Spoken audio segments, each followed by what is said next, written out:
January 4, 2025, 4:30 AM. Ito ang aming unang gala sa taong 2025. Family Gala, yahoo! Ang aga ng gising namin kasi gusto naming makita yung sunrise sa Tagaytay. So, OTW tayo sa Tagaytay, guys. Ito si Daddy. Ready na. Hinihintay na lang namin yung ating mga kasama. Sila nanay na sumakay at ma-check yung bahay kung nakasara lahat and everything. Tapos si tatay ang maglalak.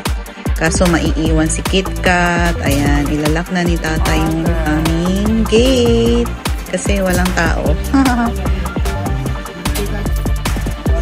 Ayan, so si tatay na lang hinihintay at gogora na kami. Pero may isang batang maiiwan. Ayan, si KitKat. Sad siya kasi siya ang maiiwan. Pero don't worry guys, meron kaming katiwala na siyang magbabantay at magpapakain kay KitKat. So 4:30, ayan, dito yung aming paraan sa aming bahay. Palabas na kami. Ang dilim guys kasi 4:30. Walang ilaw dito. Ang tipid magpailaw ng bayan ng Bulacan.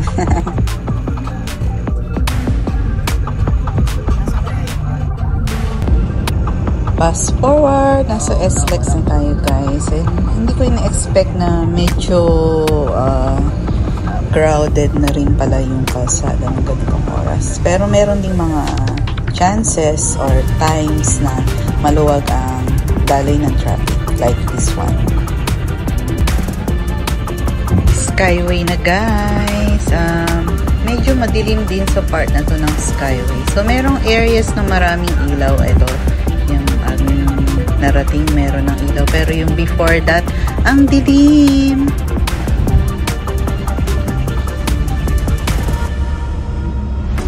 So chill lang ang pagdadrive ni Daddy. Hindi naman tayo masyadong nagmamadali. Saka makita nyo medyo heavily congested yung daan.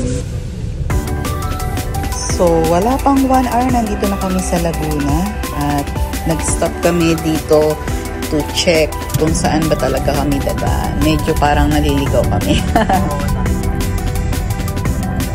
Since kakatapos lang ng Christmas, meron pa rin mga decoration dito sa street. At syempre, kukuhanan natin ng video yan. Ang ganda kasi ng ilaw nila. Diba? Makulay. Ito yung namimiss ko sa Philippines eh.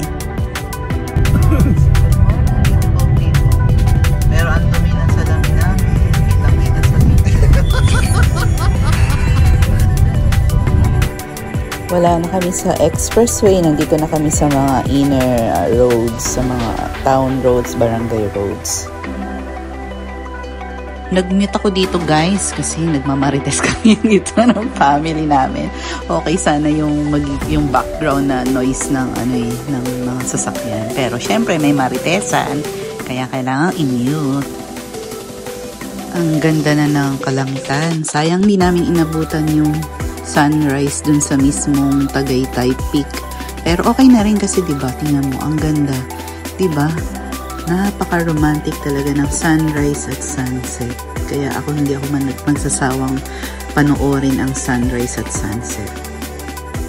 Enjoy lang natin ang sunrise. At sa pagkakaalam ko, nasa Batangas na kami at this point. So mga in around 30 minutes, mararating na namin Tagaytay. Ang ganda talaga ng sunrise. Kaya I dedicated this few seconds or minutes just for this view. Kasi hindi ako mananawang tingnan ang sunrise dito sa Pilipinas.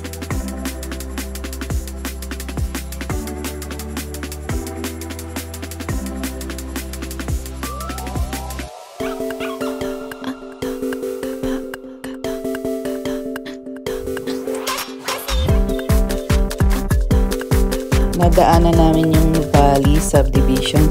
Sayang di ko inabutan na ma-videohan yung pinakapangalan niya. Isa ito sa exclusive subdivision dito sa Laguna. At alam ko, ang ganda ng mga bahay dyan sa loob. Ayan, at mukhang meron na namang isa pang exclusive subdivision dito sa Laguna. Pontevedra, ang ganda ng pangalan. Social.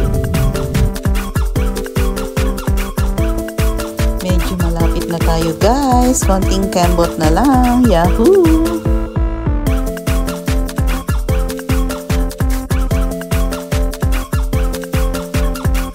Pansin nyo ba na parang nag-elevate na yung ating kalsada? Pataas na tayo niyan. At medyo dumilim ulit yung kalangitan. It means, papunta na tayo dun sa area na makapal ang ulap. Ito na actually yung Tagaytay guys. Ito na.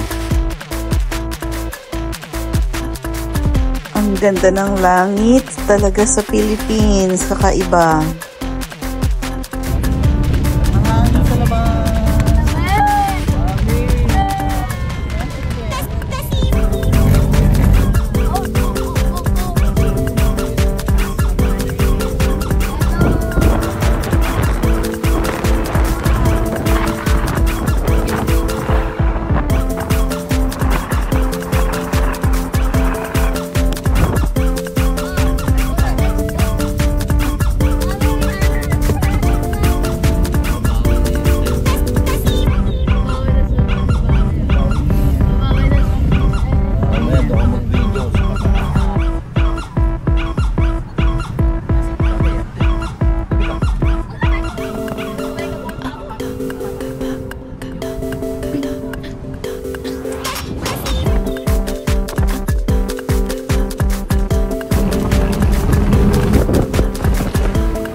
We're here na guys sa Tagaytay.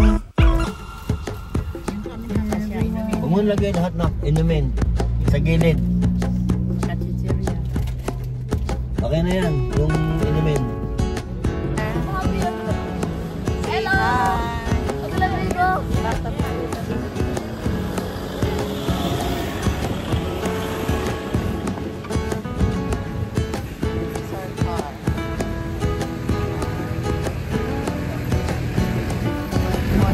Nice, say hi. Hangin. Umuulan.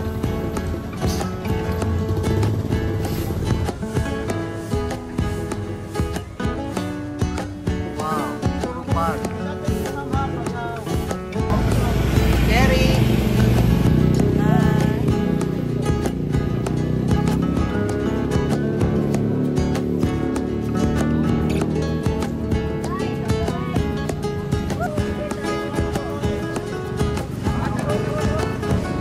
Ay, kaya ba?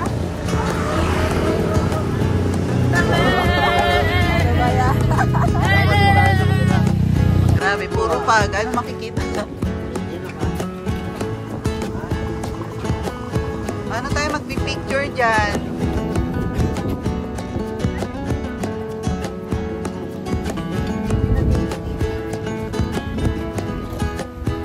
Good.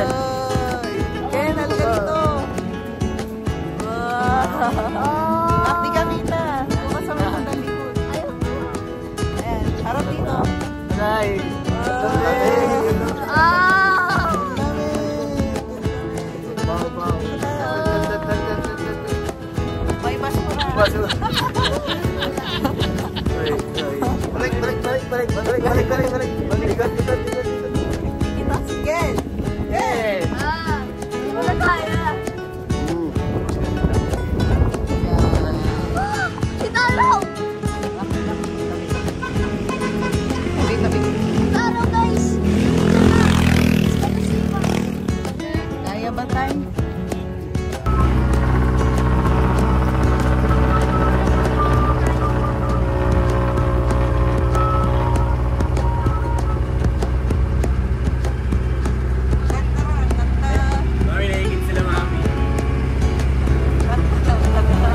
Mayroon maglakad talaga.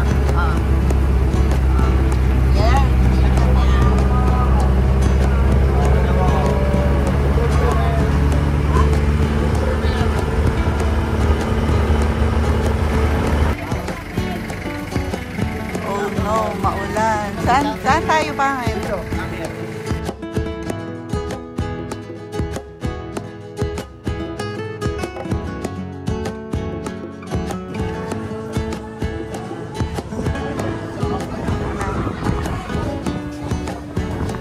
Picturean ko kayo dyan tayo, ni nanay.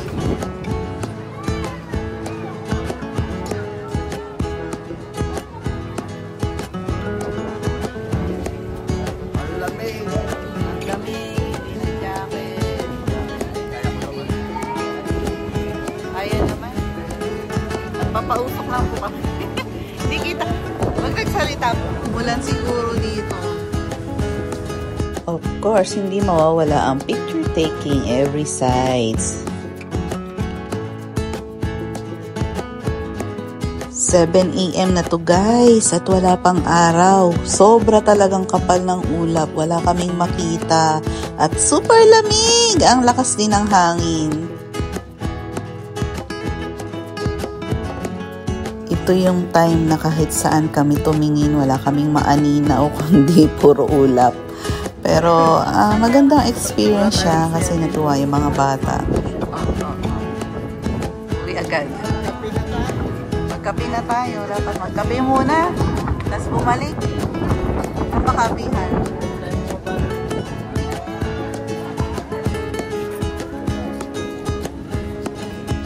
Photo op muna tayo guys bago magkape.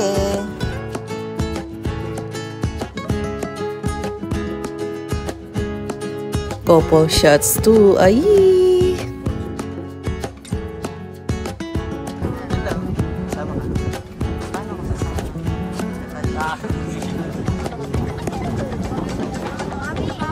Jerry. Punta kayo dito.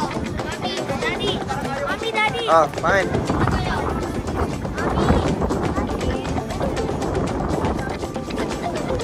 Ah. Up.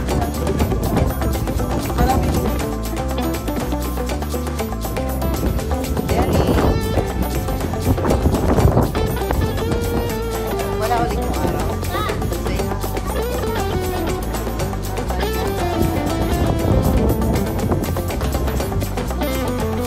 Ayan, at napagkatuwaan nilang paglaruan ang time-lapse.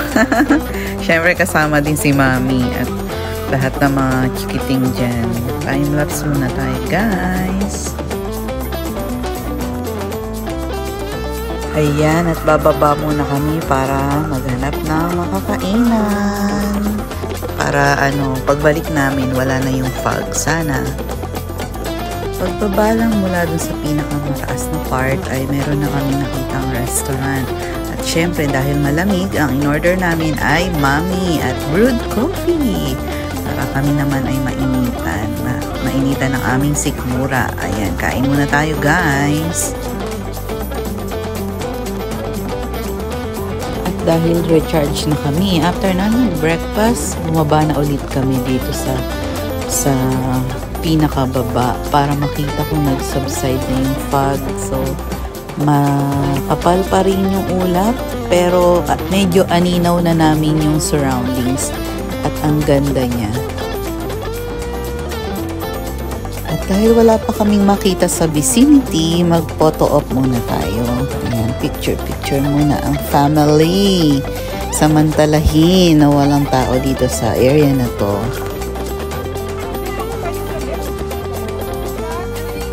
Aakyat na tayo sa People's Park in the Sky. Ito maganda ang view guys. Hintayin natin yung sunrise.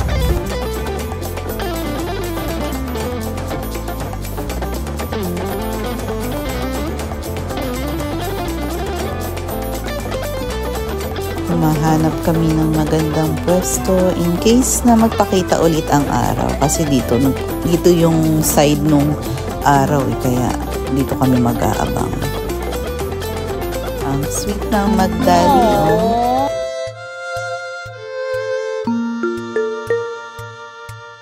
This is my most epic shot. Grabe ang view na to. Feeling ko talaga kapantay ko lang yung langit. O, diba? Very poetic.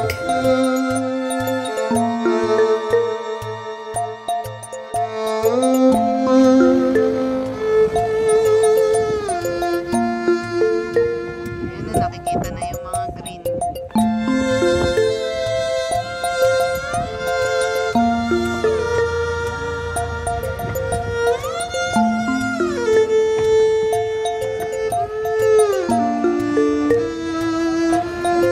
Relaxing place. Ang sarap sa mata at ang sarap pakinggan ng mga huni ng ibon. Kahit hindi mo i-time-lapse, kitang-kita mo talaga yung paggalaw ng ulap, diba? Kasi ganun kabilis yung hangin at ulap dito. From this area, ang gandang pagmasdan dun sa baba kasi unti-unting nawawala yung ulap later. So makikita mo talaga yung lush greenery sa baba. So ayan, ako na naman yung official videographer. Hindi naman ako kasama sa video. Sabi ko sa kanila, mag-post kayo na kunyari nakatingin kayo doon sa baba. At yung anak ko, ayan, game na game naman si Ken. Hindi gumagalaw. Hindi niya alam video to.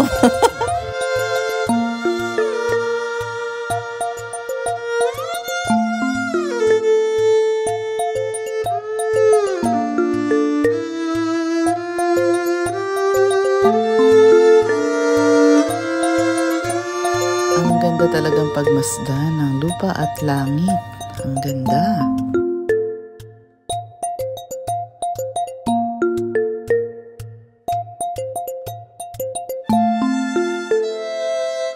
At sa haba-haba ng aming pinaghintay, sa wakas nagpakita na ang Taal Volcano. Ang ganda. Uy! Wow! So amazing!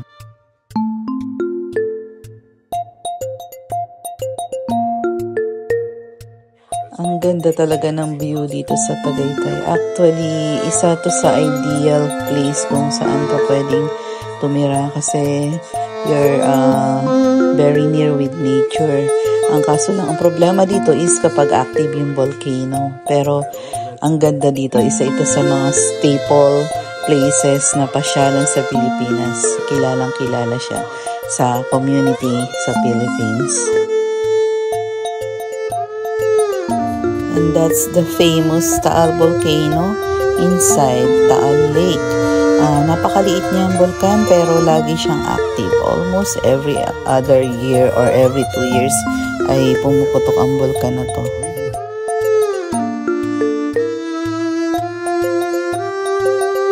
More pictures bago bumaba.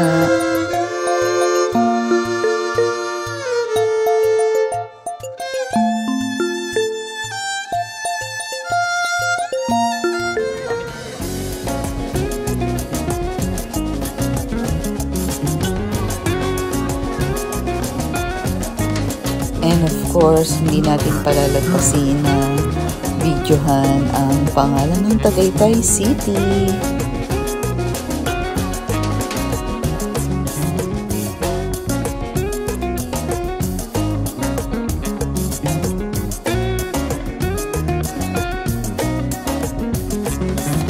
More pictures for remembrance bago kami bumaba.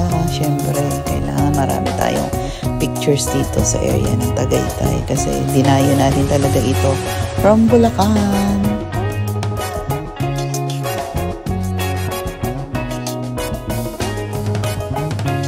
Ayan, ang ganda na ng kulay ng langit saka nung greeneries nung nawala yung fog. Talagang kitang-kita mo yung contrast ng kulay ng nature. At paglabas mo nga dito, andito na yung mga bilihan ng mga pasalubong. So, syempre, tingin-tingin tayo kung anong mabibili natin. Meron silang mga matamis dyan, nuts, candies, of course, yung kanilang buko pie, mga suman, mangga, yema, madami ditong choices. So, bumili kami nitong kasoy para meron kaming makain while nasa biyahe. And also, I think bumili din kami ng espasol. Pababa na pabalik sa parking area para pumunta sa aming next destination.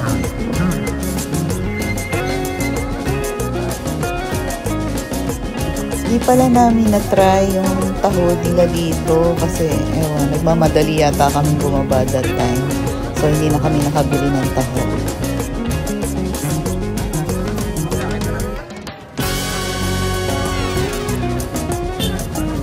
Hinintay ko dito sila nanay at tatay kasi medyo nahihirapan din sila sa pababa.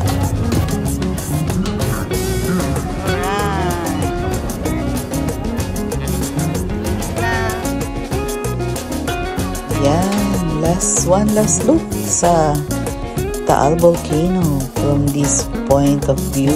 At papunta na kami sa aming next destination. Makikita nyo on my next vlog. Thank you guys for joining our tour and I hope you enjoy this mini vlog. I just want to give a shout out to my channel members, Team Waknit and all Co-Pro GCs. Thank you very much.